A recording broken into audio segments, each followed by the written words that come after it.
Hello, আসসালামু আলাইকুম viewers, আপনারা সবাই কেমন আছেন? আলহামদুলিল্লাহ আমিও ভালো আছি। দেখতে পাচ্ছেন আমি রেডি হয়েছি, আমার ছোট বোন, আমার ফুপি, আমরা সবাই মিলে আজকে মাটির রাজপ্রাসাদ দেখতে যাব এই উদ্দেশ্যে বের হয়েছি। তো হাঁটতেছি, আমার ছোট বোন শাড়ি কেয়ার করতে পারতেছে না, তো আস্তে আস্তে যাচ্ছি, গাড়ি একটিও নেই রাস্তায়। তো এরপর গাড়ি পেয়ে গেছি, ভ্যানে উঠে পড়েছি আমি, আমার মেয়ে আমার কোলে আছে, আমার ফুপি আর আমার বোন।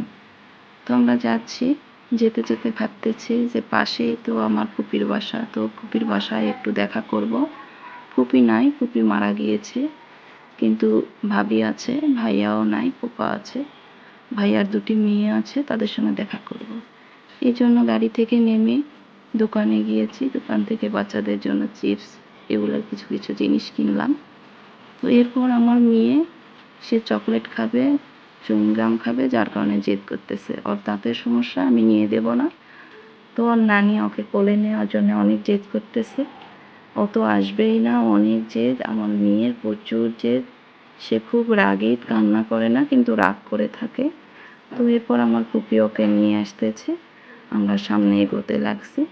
তো আমরা সামনে যাচ্ছি, আমার মেয়ে তো অনেক রেগে গিয়েছে, সে ওর নানির হাতও ধরবে না, সে একা একা যাচ্ছে হেঁটে হেঁটে, রাগ করে, আমার সঙ্গেও কথা বলে না, হেঁটেই যাচ্ছে, পিছুও তাকায় না, ডাকতেছি তাও কথা বলে না।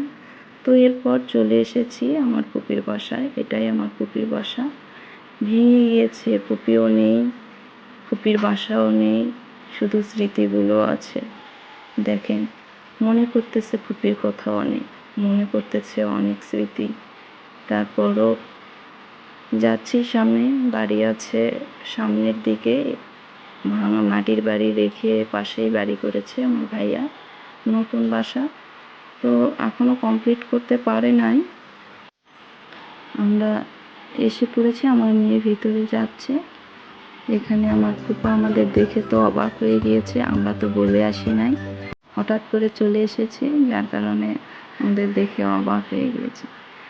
এরপর আমি দেখতেছি আমার বোন, আমার ফুপি তো ক্লান্ত হয়ে পড়েছে, তারা বসে আছে, আর আমি ভাবতেছি যে রুমগুলো একটু ঘুরে ঘুরে দেখি, নতুন বাসা করেছে কেমন করেছে, যার কারণে দেখতেছি। তো আমার ভাবি আমাদের জন্য মনে হয় নাস্তা রেডি করতেছে রান্নাঘরে, দেখে বুঝতে পারলাম। এরপর এই রুমে আমার ভাইয়ার বাচ্চা আর আমার মেয়ে একসঙ্গে খেলছে, ওরা দুইজন। তো আমি ভাবতেছি বাহিরটা একটু ঘুরে দেখে আসি কেমন হয়েছে বাহিরে। তো দেখতে যেয়ে দেখতেছি সেই পুরাতন টিউবওয়েল, যেখানে আমরা ছোটোবেলা অনেক গোসল করেছি, অনেক কিছু করেছি, দেখে তো মনে পড়ে যাচ্ছে সব স্মৃতি, সব কথা আগে। তো এই পাশে রান্নাঘর করেছে, এখনও কমপ্লিট করেনি বাসা, যার কারণে সব কিছুই এলোমেলো হয়ে আছে। আমার ভাবির হাঁস মুরগি সবই আছে, গ্রামের মানুষ বুঝতেই পারতেছেন, সবই থাকবে। তো এগুলা বিদেশি মুরগি, হ্যাঁ, আস্তে আস্তে এগুলো সব ঠিকঠাক করে নেবে, আমার ভাইয়া ঢাকাতে থাকে। এদিকে আমার ভাবি নাস্তা দিয়েছে, তো আমরা এখন নাস্তা করব, নাস্তা করে বেরিয়ে পড়তে হবে, কারণ আমরা এক জায়গায় যাওয়ার উদ্দেশ্যে বের হয়েছি, সেখানে যাব। হ্যাঁ, আমরা এখন বের হয়ে গিয়েছি, দেখতে পাচ্ছেন, যাচ্ছি, আমার ফুপা আমাদের এগিয়ে দিচ্ছে। চলে এসেছি আমরা আমাদের গন্তব্যস্থলে, যেখানে যাওয়ার জন্য আমরা বের হয়েছি। এটাই সেই রাজপ্রাসাদ, মাটির রাজপ্রাসাদ। এটা মেন গেট, আর সাইডে প্রাচীর, এটা দেখতে পাচ্ছেন। ভিতরটা এত সুন্দর, বাইরে থেকে দেখে ভিতরে যাওয়ার এত আকর্ষিত হচ্ছি আমি, মানে আমার তাড়াটা এত বেশি ছিল ভিতরে যাওয়া, আপনাদের বলে বোঝাতে পারবো না। আমি শুধু ফোনে দেখেছি, মানুষের মুখে শুনেছি, হ্যাঁ ভিতরে গিয়ে তো আমি দেখে অবাক হয়ে গিয়েছি, এত সুন্দর কারুকাজ করে কে এটা তৈরি করার সিদ্ধান্ত নিয়েছে। এটা এত সুন্দর কারুকাজ, এত সুন্দর করে ডিজাইন করেছে, আপনি দেখে বুঝতেই পারবেন না এটা মাটির তৈরি, মনে হবে না মাটির, না এটা হয়তো বা ইটের তৈরি, কিন্তু না, এটা পুরোটাই মাটির তৈরি।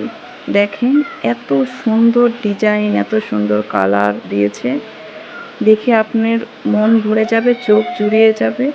আসলে যার মন এত সুন্দর, সে এরকম সুন্দর কল্পনা করতে পারে। এত সুন্দর দরজা, একেবারে রাজা বাদশাদের বাড়ির মতন। দেখেন, অনেক সুন্দর ডিজাইন।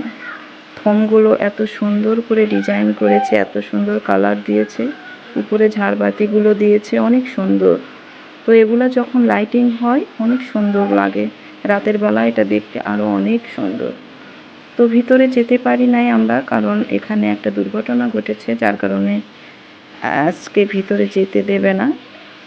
তো এই কারণে আমরা বাহিরটাই ঘুরে ঘুরে দেখতেছি। ওখানে সামনে বসার জায়গা করেছে। হ্যাঁ, এখানে সামনে একটা অনেক সুন্দর করেছে ডিজাইন। তো দেখেন দেওয়ালের ডিজাইনগুলো, ফুলগুলো কত সুন্দর করে কেটেছে, কালার কত সুন্দর দিয়েছে, সব মিলে অনেক সুন্দর। এদিকে একটা গলি আছে, গলিতে আমি ফটো নিচ্ছিলাম। তো দেখেন উপর দিকে ডিজাইনটাও এত সুন্দর করে করেছে, যেন একেবারে রং তুলিতে আঁকা। এটা এতটাই সুন্দর যে আমি মুখে বললে কম হবে। তো আলহামদুলিল্লাহ, আপনারা ইনশাল্লাহ এখানে আসবেন। ভালো থাকবেন। আল্লাহ হাফেজ।